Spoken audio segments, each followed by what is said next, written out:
अगले लिखारी जिन्होंने दावत देंगा उस तो पहले मैं उर्वा दी एक शायरी का कुछ तुहानू नमूना पेश करना चाहवागा। उन्होंने नज़म है जी उम्मीद। जीवन लई उम्मीद ते हाली देंदा है, कदी कदी ओ मुख विखाली देंदा है। अगले मजमून निगार जनाब फारूक नदीम साहब नूं मैं दावत देंगा कि तशरीफ लियान कि वो अखर सोच ख्याल दे बिन सुहेल।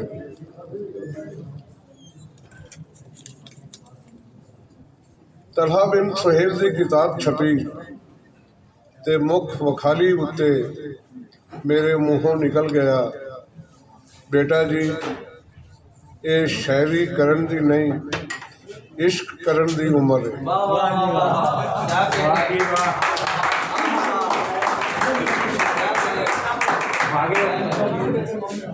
उन्हें बड़ी सादतमंदी नाल शायरी छड़ के इश्क शुरू कर दिता।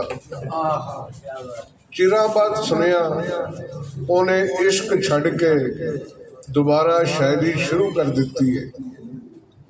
एक बारी सजना के ट्यूबवैल ते टाकरा होया ते उन्हें शिकवा किया, तुसां ते मेरी बेड़ियां विच वट्टे पा दिते। अपना जुर्म पूछया ते जवाब मिलिया, तुहाडे मशवरे ते शायरी तो शार्ट लीव लैके इश्क शुरू किया सी। मैं पूछया मज़ा आया?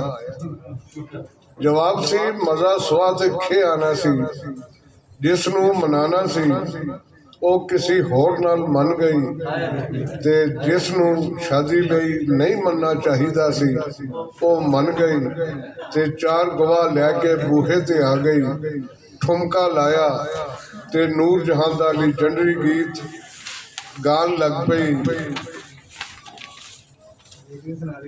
सद पटवारी नू जिंद माहिए दे नाल आवा। ये कहते हैं नौजवान बड़ा दुखी ते उदास सी। ओदे मुकाबले विच उर्वा बिन सुहेल दुखी ते परेशान नहीं, सगों रजाइयत दी सबील है। वो वखरी टाइप दा कवि है। उन्हें बुझिया दीवियां विच तेल चवा के लौ भड़का दी है, बल्कि फुड़का दी है। यासियत दे मारे शायरां दे सीने उम्मीद की किरण जगा दी है। उन्हें बड़े धड़ल्ले नाल शायरी दा नुस्खा कीमिया दा छड्या है। सूफियां दी भाल विच बिजी कर दिता है। ऐस गल दा खुरा इंज निकलदा है, उर्वा बिन सुहेल खबरे लाड़ प्यार नाल अपनी सुहानी नू सूफी कहंदिया दसदा है, शुक्रिया ओदा जेड़ी ना सिर्फ मैनू लिखन दा कहंदी रही बल्कि इधर उधर खिलदियां चीज़ां भी संभालती रही। रब ओनू सलामत रखे। ओदी इस गल दा नतीजा कहानी ये निकलिया कि जे साडे शायरां ने सोहनी शायरी करनी है ते अपने घरां विच एक एक सूफी घेर लियाओ, भावें ओवर डेटेड पुरानी हाफ रेट ते ओदे पेके मोड़नी पै जाए।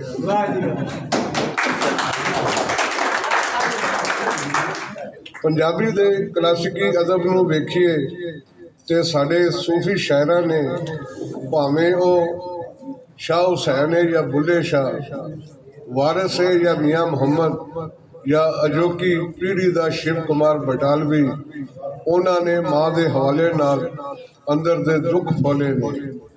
ऐस रवायत की लीह ते टुरदियां उर्वा बिन सुहेल बड़ी डूंगी ते दिल चीर गल करता है।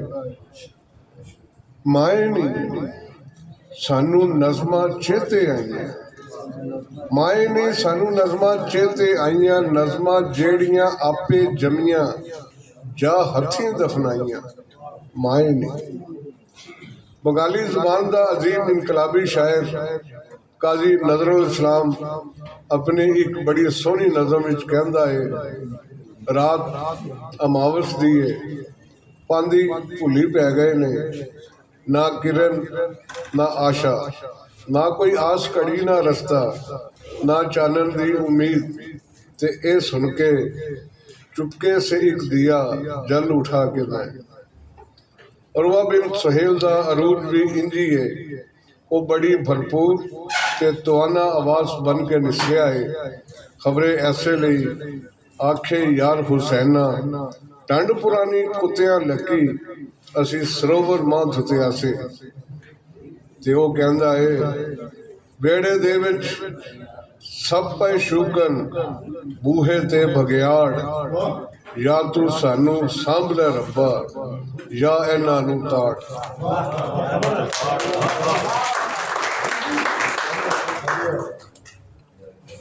ਉਹਦੇ ਸਵਾਲ ਇੱਥੇ ਹੀ ਆ ਕੇ ਨਹੀਂ ਮੁੱਕਦੇ, ਨਹੀਂ ਰੁਕਦੇ।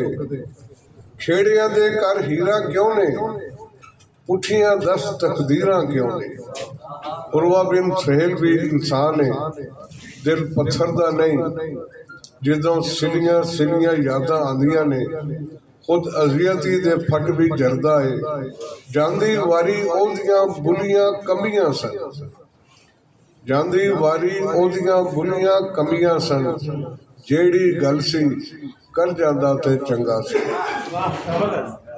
ਤੇ ਫਿਰ ਸਾਡੇ ਇਸ਼ਕ ਨੇ ਕੀ ਰੰਗ ਵਿਖਾਏ ਨੇ, ਸਾਡੇ ਇਸ਼ਕ ਨੇ ਕੀ ਰੰਗ ਵਿਖਾਏ ਨੇ। ਉਹਦੀ ਹਾਲਤ ਇੱਕ ਦਿਨ ਆਪੇ ਦੱਸੇਗੀ। ਇਹ ਉਹਦੀ ਫਨਕਾਰੀ ਹੈ, ਬੜੀ ਚਾਬਕ ਦਸਤੀ ਨਾਲ ਪੁਰਾਣੀਆਂ ਬਹਿਰਾਂ ਵਿੱਚ ਵੀ ਪਹਿਲੇ ਤੋੜ ਦੀ ਪਾ ਦਿੰਦਾ ਹੈ। ਅਸਾਂ ਉਮਰ ਹੰਡਾਨੀ ਮਾਲਕਾ, ਅਸਾਂ ਉਮਰ ਹੰਡਾਨੀ ਮਾਲਕਾ, ਸਾਡੇ ਸਾਵੇ ਕਰਦੇ ਲੇਖ। ਅਸਾਂ ਸਿੱਧੀਆਂ ਰਾਹਾਂ ਟੁਰਨਾ, ਸਾਨੂੰ ਮਾਵਾਂ ਵਾਂਗਰ ਵੇਖ।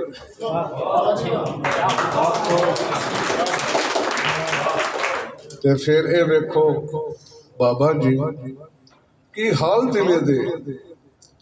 ਬਾਬਾ ਜੀ ਕਈ ਹਾਲ ਦਿਲੇ ਦੇ ਨਜ਼ਮਾਂ ਵਿੱਚ ਨਾ ਆਏ। ਜਜ਼ਬੇ ਐਨੇ ਤਗੜੇ ਹੋ ਗਏ, ਅੱਖਰਾਂ ਭਾਰ ਨਾ ਚਾਹੇ।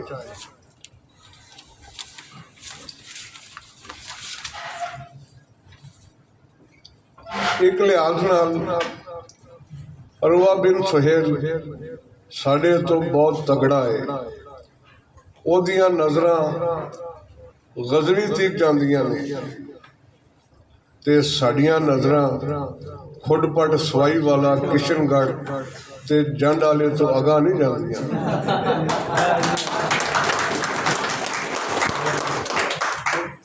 ਰੋਟੀ ਤੇ ਇਨਸਾਫ ਦੇ ਪਹੀਏ ਮਗਰੇ ਨਸ ਨਸ ਕੇ ਹੱਸ ਜਾਂਦੇ ਆ। ਉਹਦੀ ਸੋਚ ਨੀਲ ਸਾਗਰ ਤਾਈਂ ਉੱਪੜਦੀ ਹੈ ਤੇ ਸਾਡੀ ਸੋਚ ਮਲਕ ਨਹਿਰ ਵਿੱਚ ਹੀ ਹਿੰਦੂ ਬਣ ਕੇ ਖੁਰ ਜਾਂਦੀ ਹੈ। ਜਿੱਥੇ ਅਪਰ ਪੰਜਾਬ ਤੋਂ ਆਏ ਸੰਤੀ ਫੁਜ਼ਲੇ ਦਾ ਸ਼ਾਹ ਕਾਲਾ ਪਾਣੀ ਦਨ ਦਨਾਂਦਾ ਹੈ। ਉਹ ਸਜਣਾ ਦੇ ਪਿਆਰ ਦਾ ਸ਼ਬਦ ਦਰਿਆ ਵੇਖਦਾ ਹੈ ਤੇ ਸਾਡੇ ਖਿਆਲ ਗੁਆਂਢੀਆਂ ਦੀ ਵਾਟਰ ਵਾਈਲੇਸ਼ਨ ਤੇ ਫਰੀਜ਼ ਹੋ ਜਾਂਦੀਆਂ ਨੇ। ਉਹ ਕੁੱਲ ਆਲਮ ਦਾ ਭਲਾ ਵੇਖਦਾ ਹੈ ਤੇ ਅਸੀਂ ਇਹ ਸੋਚ ਕੇ ਹੀ ਪ੍ਰੀਤੀ ਹੋ ਜਾਂਦੇ ਹਾਂ ਕਿ ਜਦੋਂ ਸਾਊਥ ਦਾ ਰੇਗਿਸਤਾਨ ਆਬਾਦ ਹੋਣ ਲੱਗਦਾ ਹੈ ਤੇ ਬਾਕੀਆਂ ਦੇ ਦਿਲ ਇੰਨੇ ਸੌੜੇ ਕਿਉਂ ਹੋ ਜਾਂਦੇ ਨੇ ਕਿ ਉਹ ਥਲ ਥਰ ਤੇ ਚੋਰਸਤਾਨ ਨੂੰ ਕਰਬਲਾ ਦੀ ਪਿਆਸ ਵਿੱਚ ਢਾਲਣ ਲਈ ਜੁੜ ਜਾਂਦੇ ਨੇ। ਮਾਟੀ ਕਦਮ ਕਰੇਂਦੀ ਯਾਰ, ਮਾਟੀ ਮਾਟੀ ਦਾ ਸਵਾਰ। ਪਰ ਅਸੀਂ ਵੀ ਹਿੰਮਤ ਹਾਰਨ ਵਾਲੇ ਨਹੀਂ, ਕਿਉਂਕਿ ਸਾਨੂੰ ਪਤਾ ਹੈ ਲੰਮੀ ਹੈ ਗਮ ਦੀ ਸ਼ਾਮ ਪਰ ਸ਼ਾਮ ਹੀ ਤੇ ਹੈ। ਆ ਬੈਠ ਸੱਜਣ ਕੋਈ ਗੱਲ ਕਰੀਏ ਕੋਈ 5 ਦਰਿਆਈ ਵੰਡਾਂ ਦੀ। ਆ ਬੈਠ ਸੱਜਣ ਕੋਈ ਗੱਲ ਕਰੀਏ ਕੋਈ 5 ਦਰਿਆਈ ਵੰਡਾਂ ਦੀ। ਕੋਈ ਦਿਲ ਨੂੰ ਪੈਂਦੀਆਂ ਗੰਢਾਂ ਦੀ, ਕੋਈ ਖੇਡ ਸਿਆਸਤ ਵਾਲਿਆਂ ਦੀ।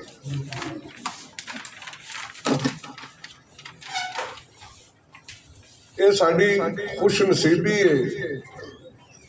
ਉਰਵਾ ਬਿਨ ਸੁਹੇਲ ਨੇ ਆਪਣੀ ਸ਼ਾਇਰੀ ਦਾ ਪਹਿਲਾ ਪਰਾਗਾ ਪੰਜਾਬੀ ਵਿੱਚ ਦਿੱਤਾ ਹੈ।